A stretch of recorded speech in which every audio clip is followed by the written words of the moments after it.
Scorpio.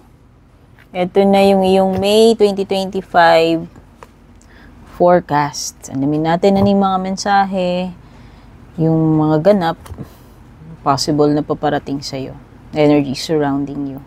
Ako pala si Purple Teen. Para sa mga bago dito, don't forget to subscribe, like, follow. Sa mga matagal na, maraming salamat sa patuloy na suporta, pagsubaybay, sa inyong walang sawang pag-share ng mga readings natin. Nakakatulong po yan. Maraming salamat din sa mga nag-avail ng membership subscription, mga nag-avail ng private readings. Yung mga interesado sa private reading, tingnan niyo yung mga nakasulat sa description.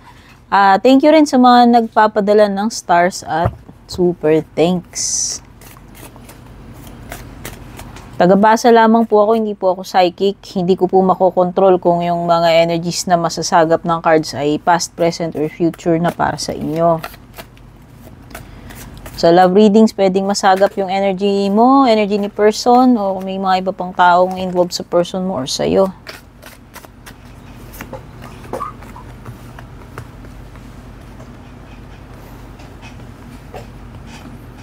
Meron kang hamok. Changing. Gobble. Bird cage.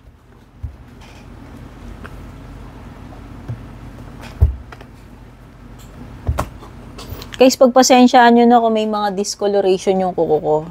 Ayan, glue yan eh. Ano to? Fake nails to. And hindi ko alam, one day, bigla na lang, ewan ko, naging parang may dark red dun sa glue. Hindi ko ma-pinpoint kung bakit dahil bago pa lang naman ako sa ganito. Tinry ko lang. Kung interested kayo guys dito sa fake nails na gamit ko, tignan nyo sa description kung may nilagay ako dyan na product. Tignan nyo. Pati ibang products na ginagamit ko dito, makikita rin nyo dyan. Sa description.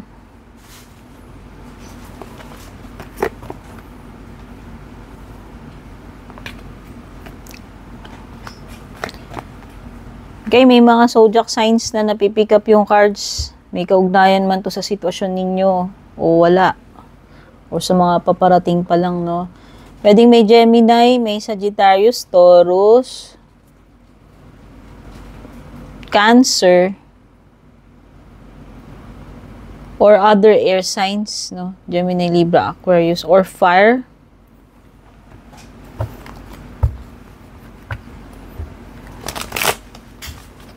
Wow, powerful nung isang card mo dito, ah.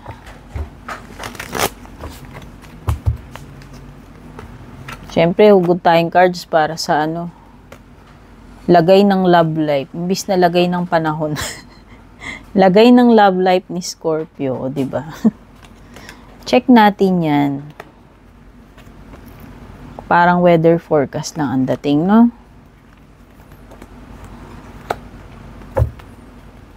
Okay.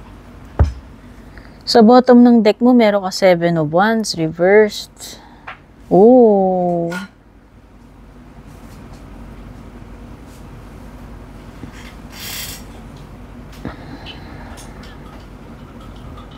So, overall, masasabi ko na medyo chillax yung May mo pagdating dito sa hammock card mo. Oo. Kaya ito na yung much needed break ninyo. Ba matutuloy na yung pinaplano ninyong pagbabakasyon, outing, leave, reunion. May iba sa inyo, makakapag-beauty rest na kayo uli, makakabawi na kayo sa tulog, makakapagpahinga, makakapag-detox, o magkakaroon na kayo ng time para sa sarili ninyo. Yun na nga, may bakasyon. So, everything is suspended bandang May. Ito, tandaan mo. Meron ditong parang nakabitin effect. And ang kasunod na card niyan is changing.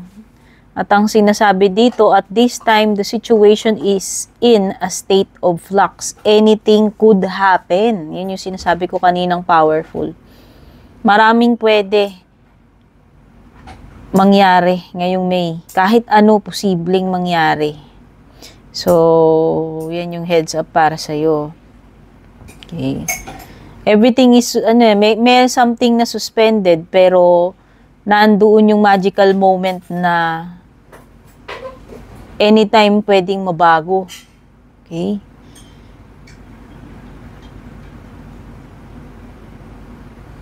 Nasa period ng pagmumuni-muni. Oo. Nag-aano ka self-reflect ngayong May. Oo. Fluctuating itong ang sitwasyon mo. Merong element ng anytime nagmo-morph, magpapalit, nagbabago, no? At may mga legal matters dito kung meron man, may gavel ka, o pwedeng major decision to make. Pwedeng may offer daw. Hindi ko alam kung pakikipag-areglo ba to, or meron talagang offer sa'yo.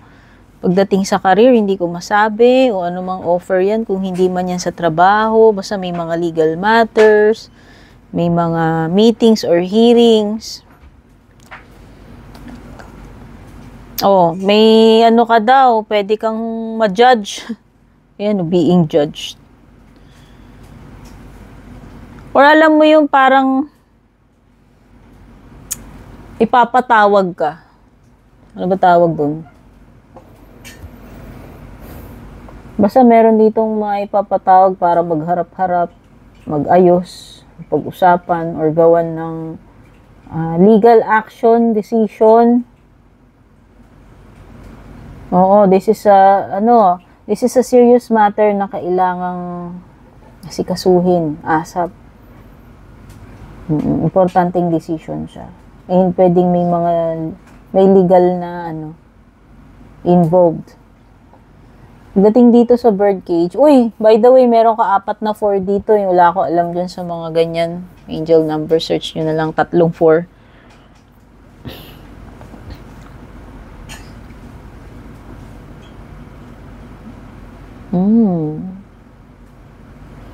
Meron ditong parang napipigilan yung gusto niyang gawin, hindi magawa ang gustong gawin. Oo, feeling trapped, stuck.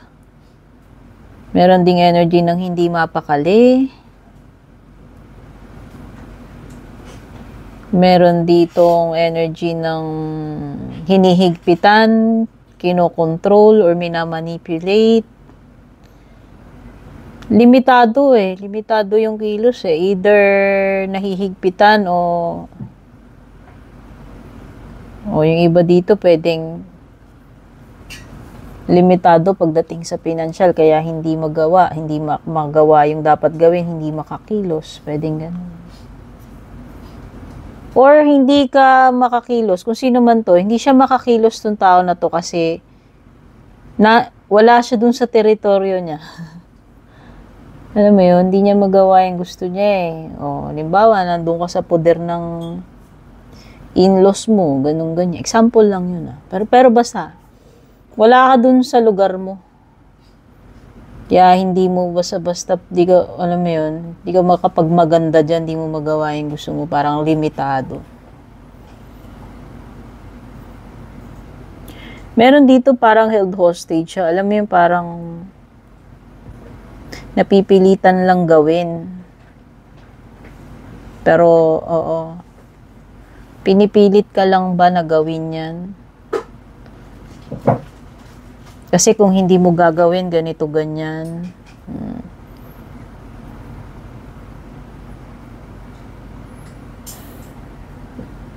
Basta merong confinement, pagiging trapped, limited yung pwedeng gawin, kilos. Pigil, kumbaga, parang ganun. Wow, 8 of coins. So, nakikita ko kung may negosyo ka, sales, maraming tanggap, maraming nga lang trabaho, very busy. Or maraming deadlines na ilang ma-meet. Pero maraming coins dito, ibig sabihin marami kang kikitain kung sakasakali. Or medyo malaki yung sasahurin mo dito, baka maraming OT.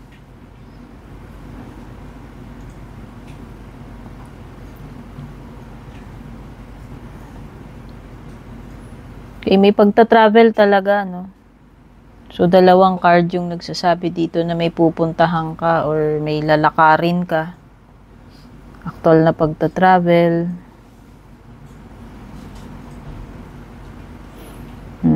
Merong merong may movement with the chariot Okay, so ibig sabihin lang din yan, pwedeng may progress na doon so, kung ano man yung ginagawa mo. Makikita mo na yung siguro makikita mo na yung makapansin-pansin na yung progress dito sa bagay na sinimulan mo. And then nakikita ko dyan is magko-continue pa yan. Kasi yung chariot mo naman nakatayo. And, at kung may gagawing decision dito mapagdidesisyonan na ipagpapatuloy. Kung ano man yung ipagpapatuloy na yan. Or mapagdidesisyonan na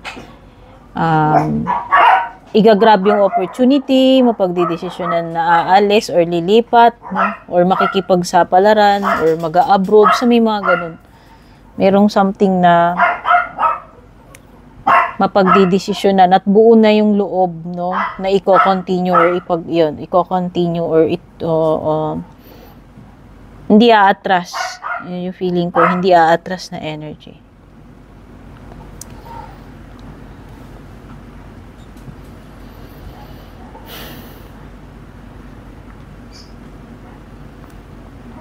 Okay.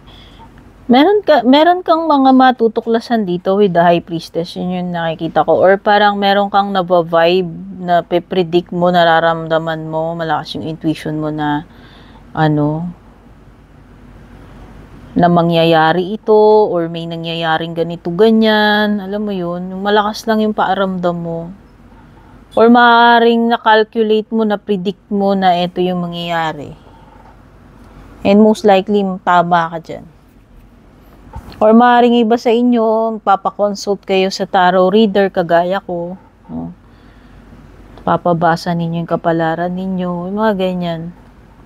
Or naghahanap kayo ng mga sagot, ng guidance sa mga readings. Baka mahilig kayo manood ng mga readings sa YouTube, or sa ibang platforms, or nagsisik talaga kayo ng professional, ng service ng professional reader, papabasa kayo, ganyan. Or maaaring yung pinredict netong reader na to, o ipe-predict pa lang, kung mangyayari pa lang, maaaring magkatotoo yan, no? Yun yung nakikita ko rito. And may mga makikita dyan may mga lalabas, no? Halimbawa, nagpabasa ka. So, siguro, yun yung mga marireveal, yun yung mga matutuklasan mo rito. O baka iba sa inyo, marunong talaga kayo magbasa. Reader din kayo, kagaya ko. Hindi ko alam, ha? Or may pagka-intuitive kayo, may pagka-psychic kayo. Okay, andyan yung pagbabakasyon, andyan yung nagre-relax ka, andyan yung gusto mong manahimik pansamantala ngayong May, kaso may mga panira ng moment mo. Halimbawa, nakalib ka, nakabakasyon ka, tatawagan ka pa rin ng opisina, alam mo yun, nakalib ka na nga, o nakasick leave ka man, o vacation leave ka man, meron pa rin mangi-istorbo sa'yo, alam mo yun, may magbe-break ng katahimikan dito, yun lang yun. Yung peace and serenity na ini-enjoy mo, sana nilalasap-lasap mo ngayong May, merong panira moment.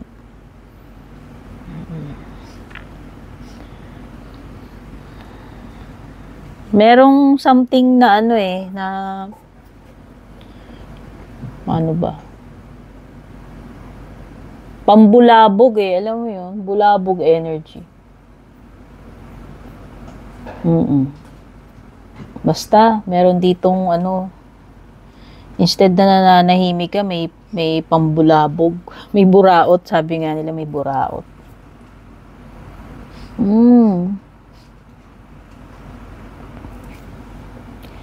So, nakikita ko dito, iwasan mo yung pakikipagtalo or hindi ka na talaga makikipagtalo, hindi mo nasasayangin yung energy mo dyan. Kung meron mang mga hindi naniniwala sa'yo, kumukontra sa'yo, hindi ka na hindi mo na pag-aaksayahan ng energy or siguro pwedeng advice yan sa'yo na wag mo nang pag-aaksayahan pa ng energy yung mga ganyan.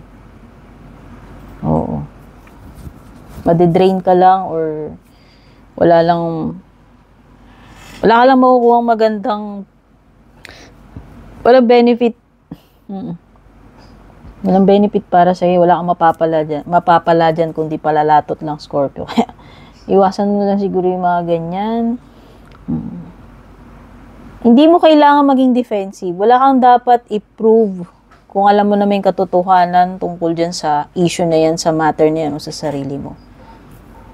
Oo. Manatili ka lang. Maging confident ka lang kung alam mo naman yung katotohanan, alam mo kilala mo yung sarili mo o kung ano man yung matter or issue na pinag-uusapan dyan. Hindi mo kailangang makipaglaban or i-prove pa yung sarili mo. Yun lang naman yung, or maging defensive. Yun lang yun yung pick up ko doon. Ngayon, pagdating dito sa love life mo, pwedeng may mga pera na involved dito. Hindi ko alam kung meron ditong pumipick up. Nag-a-avail ng services ng, alam mo na, Scorpio. Kaya kung may asawa ka, may jowa ka, naku, sana naman hindi. Pero isa yan sa na-pick up ko kagad na vibe. Pwedeng yung person mo, ganyan, di mo alam, nag-hire pala ng masahista, kala mo masahe lang yung ginagawa, pero may something, may ka-table na pala ron, may tinake out na pala. O, mahirap dyan yung mahawaan ka pa ng, alam na, sakit. Sakit sa kakasawsaw sa iba or pakikipagtsuktsakan sa iba. So, baka may extracurricular activities tong person mo na hindi mo nalalaman. Okay? Or pwede namang hindi talaga for hire yun, hindi naman pro yung katsuktsakan niya, pero may pagka-gold digger, alam mo yun. Pwedeng tinitake advantage lang din siya, pinipirahan,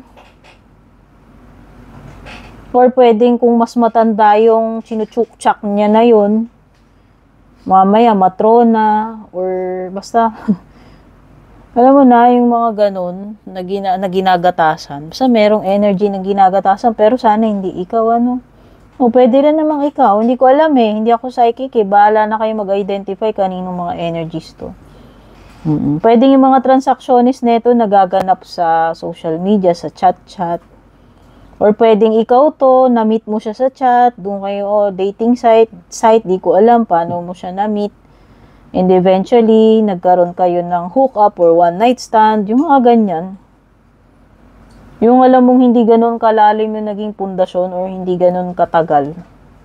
Tapos may nangyari na kagad na tsuktsakan, tapos may mga And later on, pwedeng magkaroon ng issues pagdating sa pera. Okay. So, iba dito, kung mag-asawa naman kayo, pwedeng yun naman yung nagiging issue ninyo. No? Kumbaga, nakakadagdag pa yung mga issue pagdating sa pera. Okay? So, ito yung mga na-pick up ko energies dito sa iyong May 2025 forecast reading. Sana nagustuhan mo. Don't forget to leave a like, a comment, pa-share na rin. Take care. God bless. Babush. And kung balak nyo pong mag-book or mag-inquire ng personal